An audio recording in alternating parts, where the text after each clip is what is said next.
అప్పుడే వెళ్ళిపోతారే? వారు ఇప్పుడే వస్తానని బయటకు వెళ్ళారు. ఏమైనా పొరపాట్లుంటే? అబ్బే అదేం లేదమ్మా, ఒంట్లో బాగాలేదు. స్వామి వస్తే పార్టీకి పిలిచినందుకు థ్యాంక్స్ చెప్పానని చెప్పండి.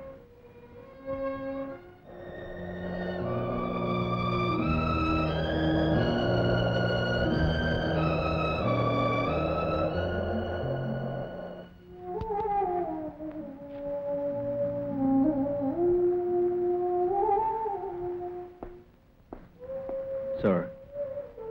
Please, don't disturb me. Yes, sir.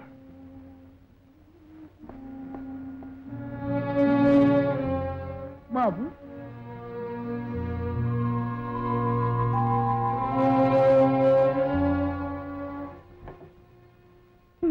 అమ్మా, ఏ ముఖం పెట్టుకొచ్చానని ఆశ్చర్యపడుతున్నావా?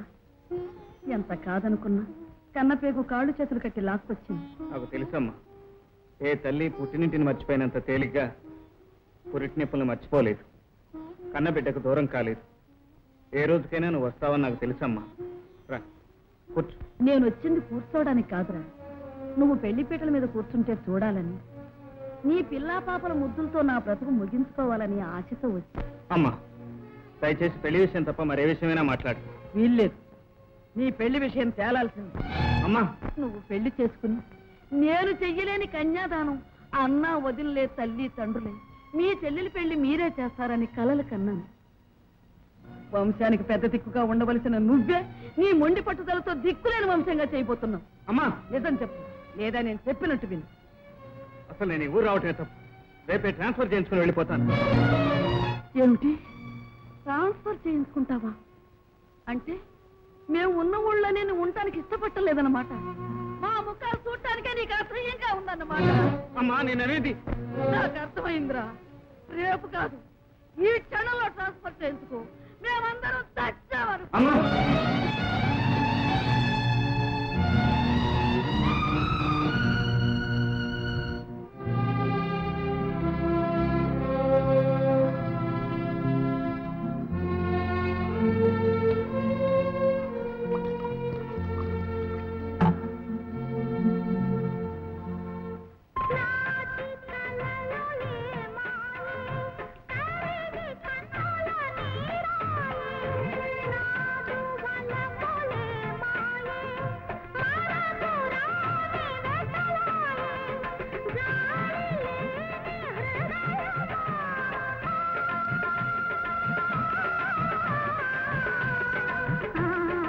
జెంట్లమెన్, ఈ సమావేశంలో మనం ముఖ్యంగా 3 విషయాలపై చర్చించాలి. నంబర్ 1, మనకి ఢిల్లీ నుంచి వచ్చిన గైడ్ లైన్స్ ప్రకారం చాలా కాలంగా స్మగ్లింగ్ చేస్తున్న బృందమే కాక రాష్ట్రంలో డూప్లికేట్ మందుల్ని తయారు చేసే సిబ్బంది ఒకటి ఉందని, అది అటు కేంద్రానికి కానీ ఇటు మనకు కానీ ఆచూకీ దొరకకుండా పనిచేస్తుందని, దాని హెడ్ క్వార్టర్స్ హైదరాబాద్లోనే ఉందని తేలింది. ఈ వార్త అటు ప్రజలను కలవరపెడుతుంటే పత్రికలు మనల్ని కంగారు పెడుతున్నాయి. కనుక ఈ స్థితిలో మనం ఒక మిస్టర్ కుమార్. Yes sir. ఏమిటి అలా ఉన్నారు? ఫాలో కాలేకపోతున్నారా? సారీ సార్, నాకు ఒంట్లో ఏం బాగలేదు. Is it? అయితే వెళ్ళి రెస్ట్ తీసుకోండి. We will continue. Thank you sir. మన సిబ్బందిని అలర్ట్ చేసి ఇంపార్టెంట్ ప్లేసెస్లో చెక్ పోస్టులను ఏర్పాటు చేయాలి.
సావిత్రి కావాలి.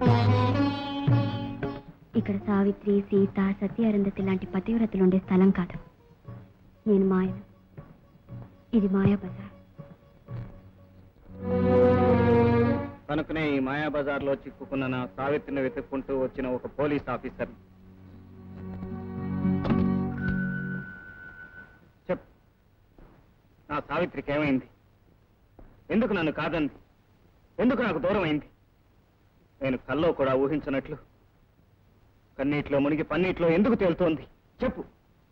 సార్, ఇది పోలీస్ స్టేషను కాదు, నేను నేరస్తురాలను కాదు. మీరు అడిగే ప్రశ్నలకి సమాధానం ఇవ్వడానికి. నిజం చెప్పు. ఆనాడు చట్టానికి తప్ప కట్టుకున్న దానికి విలువ ఇవ్వలేని నాలాంటి పోలీస్ ఆఫీసర్ని చేసుకునే కంటే నిన్ను పువ్వులో పెట్టి పూజించగలవాడిని చేసుకుంటానన్నావు. కానీ ఇవాళ 10 మంది చేతుల్లోనూ పూబంతిలా ఎందుకు ఇలా నలిగిపోతున్నావు? నీతి, న్యాయం, ధర్మం అంటూ జీతం రాళ్ళు తప్ప మరేమీ సంపాదించలేని నాలాంటి పోలీస్ ఆఫీసర్ని కట్టుకునే కంటే పట్టపగలే ప్రజల్ని, ప్రభుత్వాన్ని దోచుకుని వాళ్ళ చేతనే పల్లకి పట్టించుకుని నిన్ను ఊరేగించగల ప్రజానాయకుడిని చేసుకుంటానన్నావు. కానీ నీ బ్రతుకునే పూల పల్లకి చేసి ఎందుకు ఇలా 10 మందిని ఊరేగిస్తున్నావు? కాకి బట్టలు వేసుకుని కంపుకొట్టే శవాల కాపలా కాసేనా లాంటి పోలీస్ ఆఫీసర్ని చేసుకోవడం కంటే సూర్యోదయం నుండి సూర్యాస్తమయం వరకు గులాముల చేత సలాములు కొట్టించుకునే రాకుమారుని చేసుకుంటానన్నావు. కానీ చమ్కీ బట్టలు వేసుకుని సూర్యాస్తమయం నుండి సూర్యోదయం వరకు రసికరాజులకు సలాములు కొట్టుకుంటూ గజ్జలరాళ్ళ బ్రతుకుతున్నావు. మాను తాను ఎండకు మాడి 10 మందికి నీడని ఎందుకు ఇస్తుంది? ఇష్టమే కాదు, గత్యంతరం లేక. నువ్వు మానవు కాదు, మనసున్న మనిషి. లేదు కుమార్, నా మనసు ఎప్పుడూ చచ్చిపోయింది. అదే నీ మనసు ఎందుకు చంపుకోవాల్సి వచ్చింది? ప్రతి ఉదయం విచారంతో, ప్రతి సాయంత్రం బాధతో, ప్రతి రాత్రి అశాంతితో నేను బ్రతికింది నేను ఇలా చూడటానికి కాదు. చెప్పు, నీ పాటకి ఎంత డబ్బు కురుస్తుందో చెప్పు, నీ మాటకి ఎంత డబ్బు కురిపిస్తాను. కుమార్, నీ సావిత్రి ఎప్పుడూ డబ్బు కమ్ముడుపోలేదు. ఒక దౌర్జన్యానికి లొంగిపోయింది, ఒక దుర్మార్గానికి ఆహుతైపోయింది, ఒక అమానుషత్వానికి బలి అయిపోయింది. అసలు ఏం జరిగిందో చెప్పు సావిత్రి. నీ బ్రతికెందుకు ఇలా బండలైంది? చెప్తాను కుమార్. నువ్వు ట్రైనింగ్ అయి రాగానే మనకు పెళ్ళవుతుందని, మన భవిష్యత్తు బంగారు టూయలవుతుందని ఎన్నో రంగుల కలలు కన్నాను. ఆ సమయంలో ఒక పశు నా బంగారు కళల మీద బురద చల్లాడు, నా బ్రతుకుని బూడిద పాలు చేశాడు. ఎవరు సావిత్రి? ఎవరా దుర్మార్గుడు? వాడే ఆ మేకవన్న పులి గురునాథం గాడే. మా నాన్న చనిపోయిన రాత్రి కనీసం నన్ను ఓదార్చే దిక్కు లేక కుమిలిపోతూ నేను కుప్పకూలిన సమయంలో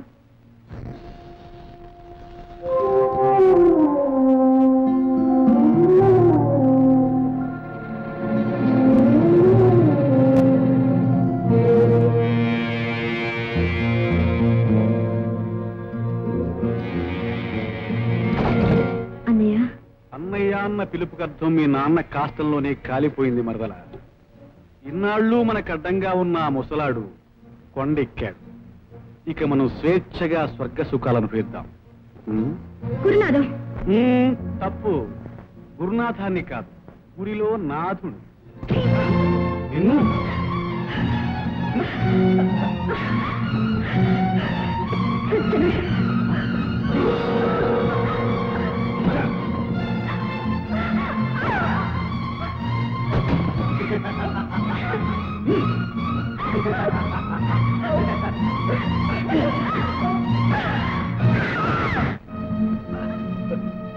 అలా పొడి కట్టిన నా బ్రతుకును నీ గుడి దీపం చేయలేక నీకంటే గొప్పవాడిని చేసుకుంటానని బింకాలు పలికి నిన్ను రెచ్చగొట్టి నాకు దూరం చేసుకున్నాను.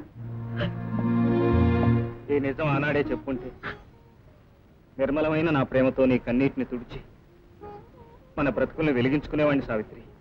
వెలిగించే శక్తి సూర్యుడుకున్నా వెలిగే శక్తి భూమికి ఉండదు కుమార్. కనుక నేను చావాలనుకున్నాను. కానీ ఆ రాక్షసుడు అందుకు కూడా అవకాశం లేకుండా రెక్కలు విరిచిన పక్షిలా నన్ను పంజరంలో పడేశాడు. అందుకే భూదేవిలా ఆడది పాపాలు భరించడం తప్ప వేరే మార్గం లేదనుకున్నాను.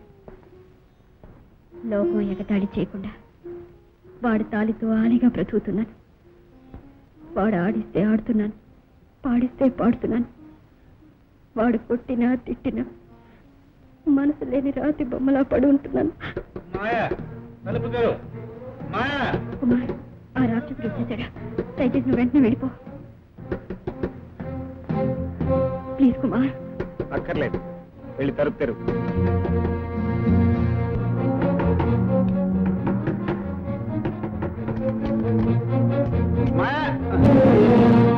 ఏం మాయలాడి, నేనే నీ పతిని బృహస్పతిలాగా చేతులు పడిపోయేలా తలుపులు తడుతూనే ఉన్నాను, కానీ తెరవలేదు. లోపల తారాశ శంఖం నాటకమైనా జరుగుతుందా? అవే మాటలా? అవును, నువ్వు సావిత్రివి కదూ, అంటే పతివ్రతవి. అలనాడు సావిత్రి యముని వెంటబడి భర్త ప్రాణాలు సంపాదిస్తే, ఈనాడు నువ్వు యమకింకరుల వంటి రసికుల మధ్యపడి భర్త కోసం డబ్బు సంపాదిస్తున్నావు. ముమ్మాటికి పతివ్రతవే. నువ్వు ఎక్కువగా తాగున్నావు, వెళ్ళి పడుకో, తర్వాత మాట్లాడదాం. ఏడి పడుకుందాం అనకుండా పడుకో అంటున్నావు. నీకింకేమైనా పతివ్రత ప్రోగ్రాం ఉందా? ఎవరి కాకి బట్టల కస్టమర్?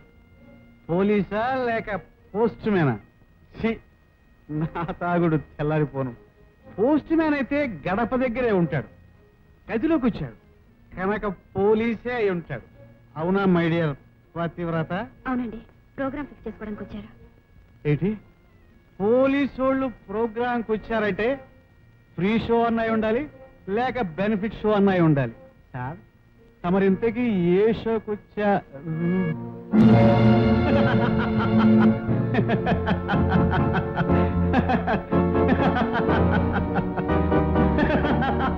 ఓ, ప్రతాప్ కుమార్, పాత ప్రియుడు, నమస్తే. ఇప్పుడు అర్థమైంది తమరు ఏ ప్రోగ్రాంకి వచ్చారు. సార్, ఇంతకీ తమరు ఏ షో చూడబోతున్నారు? నా ఇంటికి వచ్చి నన్నే షటప్ అంటావా? వదిలు, ఆయన వదిలు, వదిలు.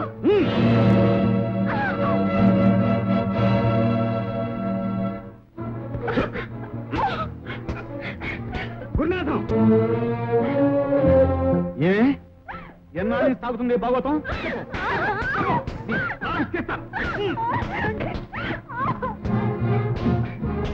You bastard!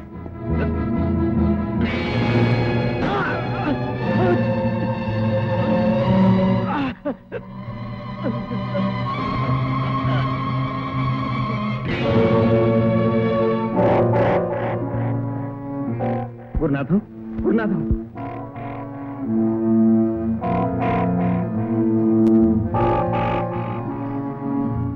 My god, he is dead. చచ్చిపోయాడా?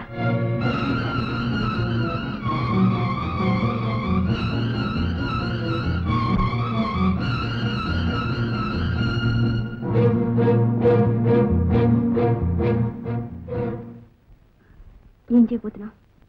పోలీస్కి రిపోర్ట్ చేయబోతున్నాను. ఏమని? ఇది హత్య కాదు, యాక్సిడెంట్లుగా జరిగిన పొరపాటని. వద్దు, అలా చెయ్యొద్దు. నో, పోలీస్ ఆఫీసర్ కాదు నా డ్యూటీ. ప్లీజ్, నా బాధ్యత నన్ను నెరవేర్చనివ్వు. డ్యూటీ, బాధ్యత. నన్ను చూడకముందు ఆ పదాల అర్థం తెలిసేమో కానీ నన్ను నా చెంకి బ్రతుకు చూసిన తర్వాత ఆ పదాలు పెదాలతో అంటున్నావేమో కానీ వాటి అర్థం మర్చిపోయావు కుమార్. సావిత్రి. అవును కుమార్, ఇప్పుడు నువ్వు ఏ డ్యూటీలో ఉన్నావు? ఇక్కడ ఏ బాధ్యత నెరవేర్చడానికి వచ్చావు? సావిత్రి, నువ్వు చెప్పలేవు కుమార్. నాకే కాదు, ఒక బాధ్యత గల పోలీస్ ఆఫీసర్ కాసు కమ్ముడిపోయే కాంతి ఇంటికి అర్ధరాత్రి పూట ఎందుకు వెళ్ళేడని పోలీస్ ఆఫీసర్లు వేసే ప్రశ్నలకి నువ్వు సమాధానం చెప్పలేవు. హత్యను యాక్సిడెంట్గా మార్చి కోర్టును మభ్య పెట్టడానికి చూస్తున్నావన్న ప్లేడర్ల వాదనకు నువ్వు సమాధానం చెప్పలేవు. చివరికి నేను హంతకుడుగానే ముద్ర వేస్తారు. వీలేదా, ఈ కూలట కోసం నీ కీర్తిని కళంకం చేసుకోదు. ఎందరివో మాన ప్రాణాల్ని కాపాడి కన్నవారికి కన్న నెలకి గర్వ కారణంగా నిలవాల్సిన నువ్వు ఈ మానహీనురాలి కోసం నీ విలువైన ప్రాణాల్ని పోగొట్టుకోదు కుమార్. సావిత్రి, అన్ని విధాలుగా నన్ను చంపి శవంగా మారిన ఈ రాక్షసుడి కాష్టంతోనే నన్ను కలిపోని ఈ నేరం నా మీద వేసుకుని కుమార్. నో నో సావిత్రి, చేయని నేరానికి నువ్వు శిక్ష అనుభవించడం పోలీస్ ఆఫీసర్గా నేను ఒప్పుకోను.